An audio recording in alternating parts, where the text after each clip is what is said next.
Hi everyone, ఎలా ఉన్నారు అందరూ? నేనైతే చాలా బాగున్నాను. మీరు ఎలా ఉన్నారో నా కమెంట్ సెక్షన్లో కమెంట్ చేసి చెప్పండి.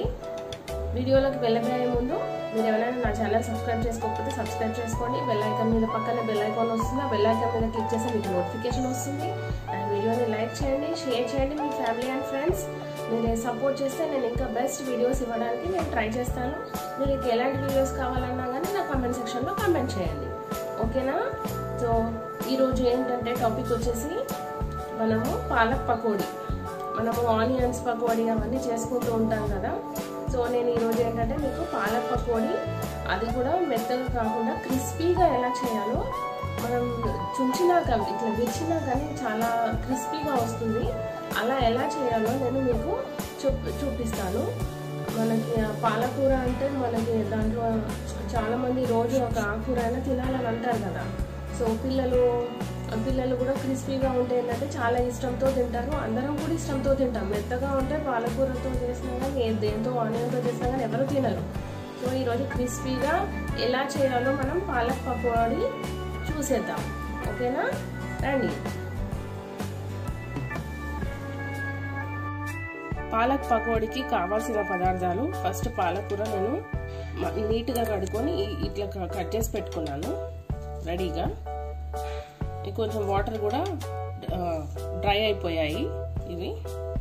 నెక్స్ట్ దీంట్లోకి శనగపిండిలో 1 స్పూన్ కారం వేసుకోవాలి.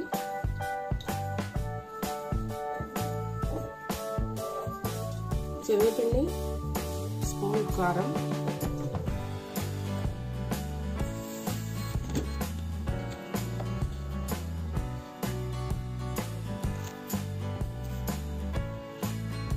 ½ టీ స్పూన్ సాల్ట్,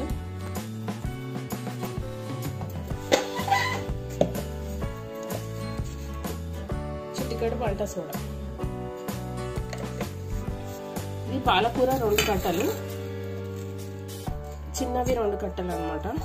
దీనికి నేను శనగపిండి ఇంత తీసుకున్నాను, ఇది సరిపోతుందని.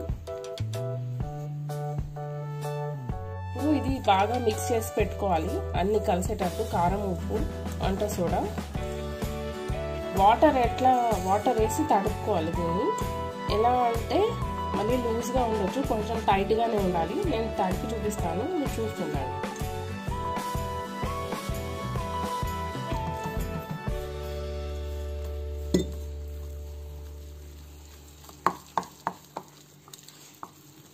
ఇది టైట్గా తడుపుకుంటే ఏంటంటే మీకు క్రిస్పీగా వస్తుంది అనమాట పాలక్ పకోడీ.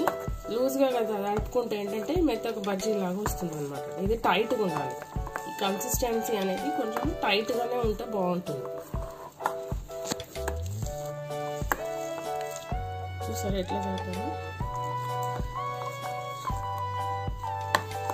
పాలకూర ఇందులో వేసి కలిపేసుకుందాం.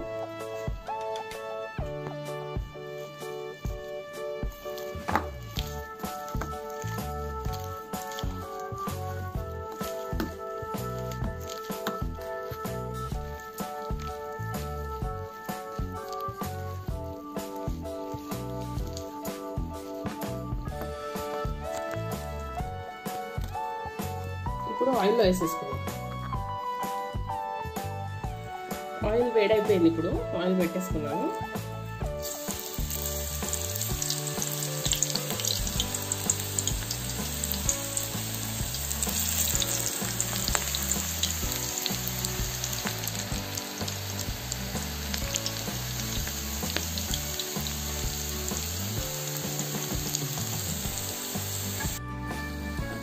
వేగుతున్నాయి కదా, రోస్ట్ అయ్యే వరకు వేయించుకోవాలి.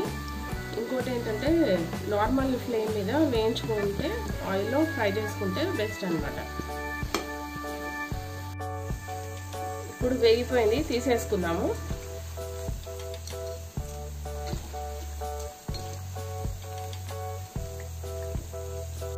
ఇప్పుడు ఎంతో టేస్టీ అండ్ క్రిస్పీ అయిన పాలకూర పకోడీ రెడీ అయిపోయింది. చూసారా?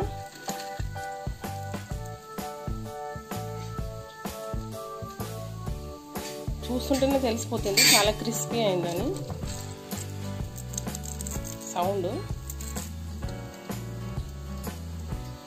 నేను 2 కప్పులకి ఈ కప్పుతో ఒక 1.5 కప్పు వేసుకున్నాను శనగపిండి. మీరు కూడా ట్రై చేయండి. ఇందులో మీకు చిల్లీస్ అండ్ కరివేపాకు కూడా ఫ్రై చేసి వేసుకోవచ్చు ఈ పిండితో పాటు.